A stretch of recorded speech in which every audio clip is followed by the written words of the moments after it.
On est parti pour une petite vidéo qui va parler des analyses de la semaine, donc semaine 42.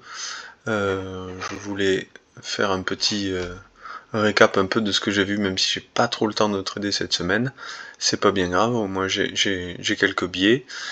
On va démarrer par l'euro dollar, où je me suis cassé les dents hier. Hier sur cette paire, je voulais me tester un petit peu au scalping. Bah, c'est pas mon truc, hein. J'ai essayé de prendre des positions là-dedans, ça bougeait pas, ça créait de la liquidité, c'était un peu le bazar, je me suis fait liquider 2 fois. Bon, c'était pas une grande réussite. J'ai mal lu le prix. Bon, voilà. Je cherchais des achats, hein, mais j'étais jamais placé au bon endroit. Et voilà. On a créé la liquidité, on est venu liquider tout ça. C'était intéressant.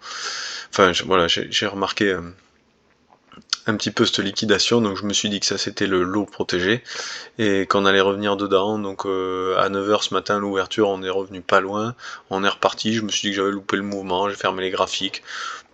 J'avais bien tracé la dimen là comme ça en un quart d'heure et en fait on est revenu dedans. C'était juste de l'inducement et on est revenu casser ça pour redécoller. Et à quelle heure on est venu le casser? À 10h45. Donc le lot protégé de Londres, il est là. On avait un order flow, un contexte plutôt clair qui nous dit qu'on est haussier, hein, tout simplement, pour aller chercher à minima cette dimen et refermer les positions. Donc pour moi je suis haussier, là on avait une liquidation, enfin bref. Je suis pas allé comme il faut dans le trade, j'ai pas eu le temps, un boulot oblige, pour le coup, encore aujourd'hui, il me tarde que ça oblige plus et qu'on puisse bosser là-dessus à temps complet, ça serait super. Et pour le coup je pense que c'est des choses que je raterai un peu moins. Mais voilà, ouais, ça aurait pu être intéressant. Et juste de placer quelque chose, ça aurait été cohérent. De pas rentrer dans une confirmation, mais juste regarder ça comme ça, aussi simplement, en pensant que ça c'est le lot protégé. Donc ouais, ça aurait plutôt fait ça. Tac. Et voilà, on aurait fait 6,62, et puis on n'oublie pas, on va pas chercher 6,62, on va plutôt chercher ça, à minima, donc on serait allé chercher du 9. Et c'est intéressant. Bon, on n'aurait pas, on n'était pas encore au target, mais voilà ce qu'on aurait pu faire. Donc hier je me suis fait liquider 2 fois, c'est bien dommage parce que aujourd'hui j'ai bien lu le prix et pour le coup j'étais pas dispo pour les envoyer ces positions. Tant pis pour moi. Mais bon, je me dis que j'ai bien lu le prix et puis voilà. Donc on va mettre des alertes à ce niveau-là, on va regarder un peu ce qui se passe, mais ouais. Qu'est-ce que j'ai d'autre qui est intéressant à regarder? Le pétrole, j'ai loupé un mouvement, pareil hier, ça devenait intéressant. Alors je l'ai marqué, j'ai pas pris de position non plus, et je pense que j'ai bien fait, parce que je suis arrivé un peu trop tard sur la prise de la trading range, et ça m'embête un peu, mais voilà en gros la dimen, hein, donc on est même sur une dimen, je sais plus ce que j'avais fait, 8h, 12h, je me souviens plus. Bref, même une daily. Oui, voilà, c'était une daily. Donc je la dessinerai plutôt comme ça.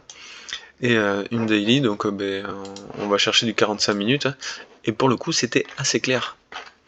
Enfin, c'était assez clair. C'était pas mal. Il y a un seul truc qui me dérangeait, c'est que la trading range était un petit peu plus basse. Donc on aurait pu voir tout simplement une distribution ici. Et on revient fermer les positions. Tac, tac, tac. Et là, on nous fait une réaccumulation. Donc ça aurait pu être ça, pour partir de plus haut, on casse et après on fait un retracement. Bon, je sais pas, est-ce que c'est réellement la trading range? Oui, remarque, si on avait une réaccumulation, ça aurait été le lot protégé, donc non. Donc c'est réellement la trading range, mais voilà. Bon, j'ai vu tout ça un peu trop tard, j'étais juste à ce niveau-là, on n'était pas loin d'aller la casser, et voilà, je me suis dit ça sert à rien de rentrer à ce point-là, c'est bien dommage. J'avais pas mis mes alertes comme il fallait. Donc tant pis, parce que le BOS, je le vois ici, moi. Et rentrer là, pour le coup, ça aurait été plus pertinent. On aurait déjà sorti notre risque. Et puis voilà. Après, je sais pas trop ce que me fait le prix. Beaucoup de liquidité. Je pas trop regardé les annonces économiques là. Comme je vous dis, j'ai manqué un peu de temps. Mais à mon avis, il y a quelque chose qui se prépare sur le pétrole. C'est pas normal d'avoir autant de liquidité. Bref, donc ça je trouvais ça intéressant, parce qu'on n'oublie pas qu'on est baissier, donc on revient dans ce bloc, on redescend, enfin bon, au minima aller target ça aurait pu être intéressant.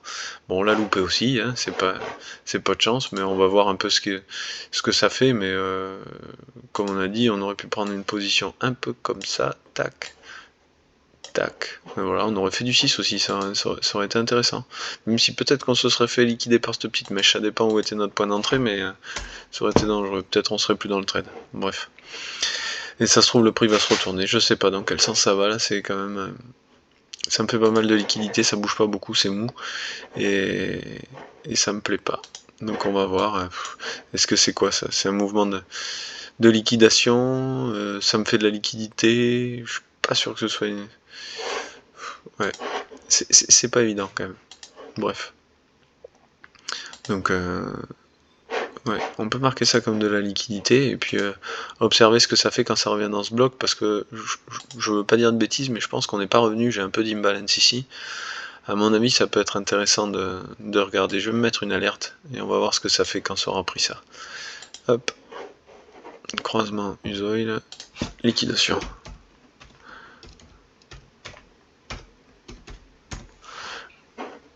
On va regarder ça.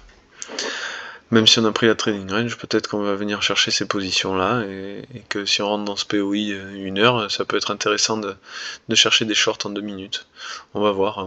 Bon, on devrait déjà avoir une réaction, donc si on rentre sur du 2 minutes, ça peut être intéressant.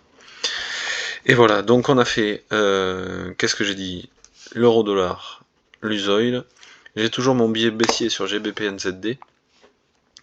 J'ai un biais baissier, pareil, hein, parce que j'avais fait une analyse, j'ai toute la confluence du monde sur ce biais, la dumb money qui short, le rapport cote qui va dans mon sens, la saisonnalité au mois d'octobre, c'est un mois où GBP-NZD, ça dévisse à 76%, je sais plus ce que j'avais face à moi comme confluence. Oui, les monnaies aussi qui... tiens, on peut y aller, on peut regarder la valeur intrinsèque des monnaies, currency flow, qu'est-ce qu'on a dit? Tac tac tac, GBP ici, sur du daily, on le verra. Oui, pour moi on a fait une accumulation, on a fait une réaction dans ce petit bloc, et là on fait une redistribution, donc on est baissier, et puis sur du beaucoup plus long terme, on n'oublie pas qu'on a une grosse trend, une grosse liquidité là qui a été touchée 3 fois de ce côté-là, et de ce côté-là aussi qui servait, qui a été touché 1 fois, 2 fois là par cette mèche là, et là aussi là. Tac, le prix vient faire un mouvement, et voilà. Donc on a quand même un joli niveau de liquidité qui a été pris, et pour plonger vers le bas. On n'oublie pas que sur du long terme on est baissier, enfin voilà. Bref, c'est quand même intéressant à regarder. Donc on a eu la liquidation, accumulation, il réagit dans ce bloc là, redistribue, enfin pour moi c'est baissier quoi. Bref, l'order flow il est là, on va aller chercher ça, et puis voilà, sur du long terme, je parle, donc nous ce qui nous intéresse c'est de regarder en daily, c'est peut-être pour ça d'ailleurs que je me suis cassé les dents la semaine dernière à vouloir shorter cette paire, parce que le GBP me faisait un retracement, donc il prenait de la valeur, et c'était pas intéressant pour moi. Et à l'inverse, on a le NZD, qui lui aussi, la semaine dernière, donc on était en daily, hein, c'est là, on est sur ce... juste ici, donc vendredi, jeudi, mercredi, et c'est pour ça que je suis pas arrivé à prendre la position que je voulais, le NZD qui prenait en valeur.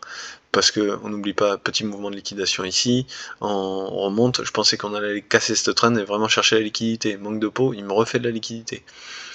Donc on redescend, on rebondit sur ce trend, et là on repart à la hausse.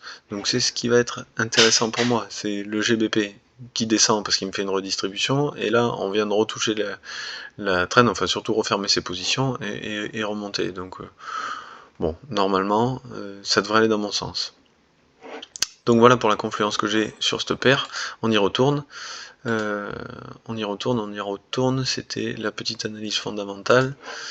Maintenant, ce qui m'intéresse, c'est revenir dans ce bloc. On n'oublie pas que l'objectif, il est là. Moi, je veux revenir dans ce bloc baissier en daily, parce que pour moi, ça fait partie Bah, enfin, vous voyez bien, hein, bloc haussier, bloc haussier, baissier, on fait le retracement, on revient dans ce bloc, et surtout dans le dernier sell avant le buy, et voilà. Donc maintenant on rentre un peu dans la fractalité. Qu'est-ce qu'on a fait? On a fait une réaction dans ce dimen, on a pris la trailing range, on retrace, je pensais qu'on allait faire des plus bas, et c'est là où justement la semaine dernière je me suis cassé les dents, parce que de ce qu'on a vu ici, allez on va dire là, mardi 10 octobre 23h jusqu'à vendredi, et ben on est haussier. Donc c'est ce qu'on vient de voir avec la valeur des monnaies intrinsèques. On fait un retracement, on vient prendre cette trendline. Ici on a une dimen qui m'intéresse. On a fait un peu de liquidité, donc ça pour moi c'est un high d'inducement. Et on est rentré dans ce bloc. C'est une dimen 4 heures, 6 heures, j'ai un peu de mal à définir, on va dire 6. Donc 6 heures, il faudrait qu'on regarde ça en 8, 10 minutes, 15 minutes. Bon, 15 minutes, c'est propre quand même. Allez, on va dire 8, ce sera plus simple. La distrie, on la voit mieux. Hein. Là, on fait l'automatique rally. On revient faire des secondary tests. On liquide. On break la structure. Et voilà, on est bon, quoi. Donc, pour moi, l'idée, c'est de revenir refermer les positions dans le dernier buy avant le sell. Et on observe que le prix nous fait énormément de liquidité, donc ce qui... On peut l'interpréter de deux façons.